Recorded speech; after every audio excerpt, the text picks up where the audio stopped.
ఎవరమ్మా నువ్వు? సరే ఇంట్లోకి వచ్చేసావు. మేము గవర్నమెంట్ నుంచి వచ్చామమ్మా ఇన్సూరెన్స్ చేయడానికి. మీ ఇంట్లో ఎంతమంది ఉన్నారు? వాళ్ళ ఆధార్ కార్డు, వాళ్ళ ఫోన్ నెంబరు, వాళ్ళ ఫోన్కి ఓటీపీ వస్తుంది. అవి మాకు చెప్తే మేము ఇన్సూరెన్స్ చేస్తాము. అంటే మా ఆధార్ కార్డు, మా ఫోన్ నెంబరు, మా ఫోన్ నెంబర్కి వచ్చిన ఓటీపీ మీకు చెప్తే మా అకౌంట్లో ఉన్న డబ్బులు దొంగలాడేస్తారా మీరు? ఓయ్ అమ్మా, నీ కంటికి నేను దొంగలం కనిపిస్తున్నానా? నువ్వు చూడడానికి దొంగలాగే ఉన్నావు.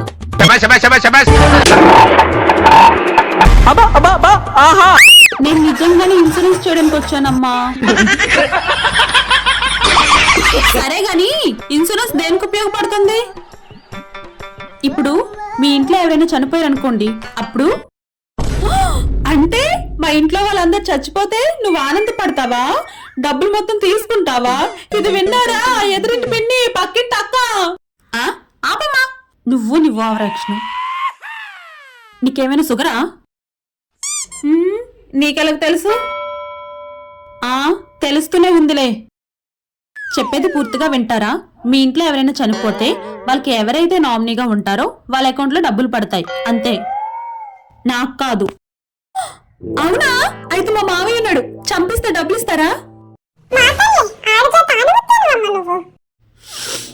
చంపితే డబ్బులు రావమ్మా, నువ్వు పోలీస్ స్టేషన్ లో కూర్చుంటావు.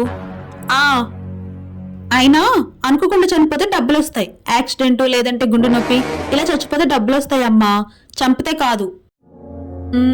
చచ్చిపోతే ఇస్తారా, చంపిస్తే ఇవ్వరా? అయితే మీరెందుకు మాకు?